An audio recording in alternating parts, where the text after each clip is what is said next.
আমরা ব্যথিত, দুঃখিত। আজকে আমরা পুণ্যদান দিতে এসেছি। বাংলাদেশের ভূখণ্ডে কোনো স্থল মাইন থাকতে পারবে না। একমাত্র বলতে পারবো আমরা যারা বাংলাদেশে বসবাস করি তারাই বলতে পারবো আমরা এই বাংলাদেশের নাগরিক, এই দেশটা আমাদের। এখানে পারে নাকি একজনকে কল দিছিল, তারপর কল দিয়ে বলতেছিল একজনকে মাইমে পড়েছে, মানে মারা গেছে।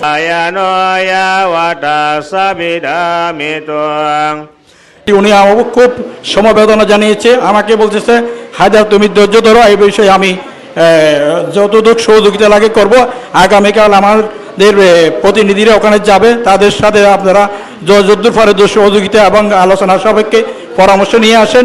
আপনারা এসেছেন, আমার কথা হচ্ছে এক কথাই, সবাই আজকে অনেকে অনেক বক্তব্য দিয়েছে। আমি আমার গ্রামবাসীর পক্ষ থেকে বলতে চাই আমাদের গ্রামের নিরাপত্তা। আমরা অত্যন্ত ভারাক্রান্ত।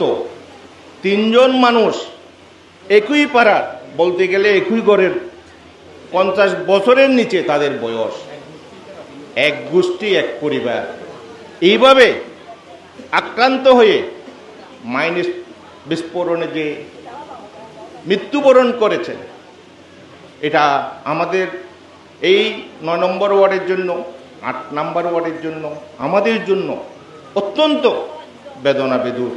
আমরা ব্যথিত, দুঃখিত। আজকে আমরা পুণ্যদান দিতে এসেছি। সবার বয়স অক্ষমং তঞ্চঙ্গ 45, চুপসিং তঞ্চঙ্গে 47 এবং চিংকং তঞ্চঙ্গে 46, 50 বছরের নিচে। কারণ দেখেন, আমরা এসেছি, আমাদের যেতে হবে।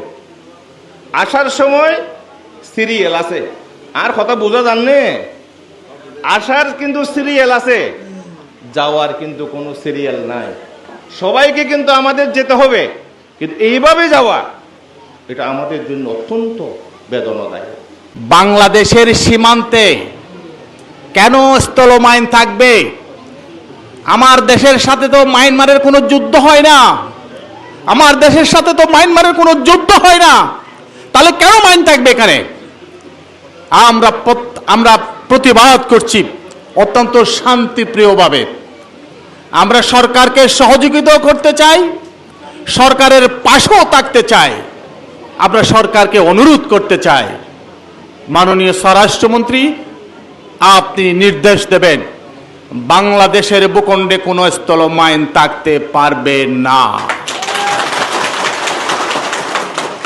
কে বসিয়েছে, কারা বসিয়েছে, কি জন্য বসিয়েছে আমাদের জানার দরকার নাই। আমরা চাই আমরা নিরাপদে থাকতে চাই। এই ছোট ছোট বাচ্চা যে বাবা হারিয়েছে, যার স্বামী হারিয়েছে, সে জানে হারানোর বেদনা কি জিনিস।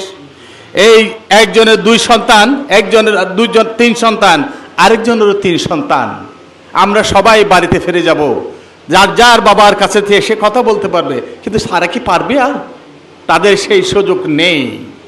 আমাদের সেই সব, আমি সবচেয়ে বেশি খুশি হয়েছি আপনারা যে এত ধৈর্যশীল জাতি, আপনারা যে এত শান্তিপ্রিয় মানুষ, সত্যিকার অর্থে এখানে না আসলে আমি বুঝতে পারতাম না। আপনারা সুখকে শক্তিতে পরিণত করে আমরা শান্তিপ্রিয় উপায়ে এইটাই প্রতিবাদ করতে চাই। প্রিয় ভাইসব, সরকার আপনার পাশে আছে। মাননীয় সংসদ সদস্য মহোদয় কন্টিনিউয়াস আমাদের সাথে যোগাযোগ রেখেছেন। আমাদের অক্ষমতা, আমাদের দুর্বলতা হচ্ছে এইটুকুই, আমরা হয়তো আরেকটু আর্লি আসতে পারতাম, যেটা আমার ভাই নির্মল তঞ্চঙ্গিয়া বলেছেন, এটা আমার দেশ, তোমাদের না। আমি তো মনে করি ওইটা কেউ বলতে পারবে না ওইটা কথাটা।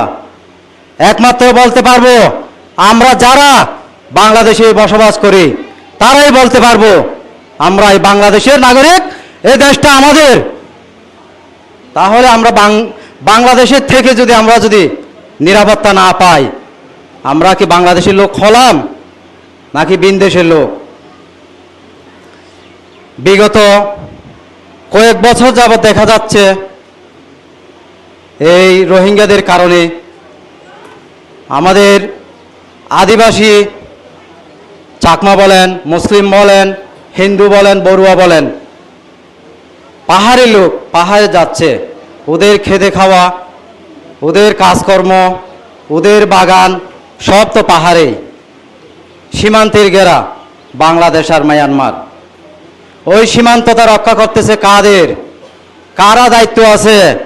সরকার কি একটু খোঁজ খবর নিচ্ছেন, নাকি জনপ্রতিনিধিরা নিচ্ছেন, নাকি এলাকার গণমান্য ব্যক্তিরা নিচ্ছেন? দায়িত্ব তো একজন না একজন থাকতে পারে। আমার পরিবারে আমি প্রধান, বাংলাদেশের সরকার তো একজন আছে নাকি? ওই দিন মানে কলা বাগানে গেছিল, মানে একজন নাকি দাদা আর কি, ও নাকি আগে মানে মায়ের বিস্ফোরণে মারা গেছে। তারপর এখানে পাড়ায় নাকি একজনকে কল দিছিল, তারপর কল দিয়ে বলতেছিল একজন নাকি মায়ের মানে মারা গেছে। তারপর বাবা আর বড় বাবা আর কি দাদাকে মানে ওইখানে নিয়ে মানে ওখানে গেছিল। তারপর ওখানে দুজনে মানে ওকে আনতে গিয়ে দুজনে মারা গেছে, প্রায় 3 জনে মারা গেছে।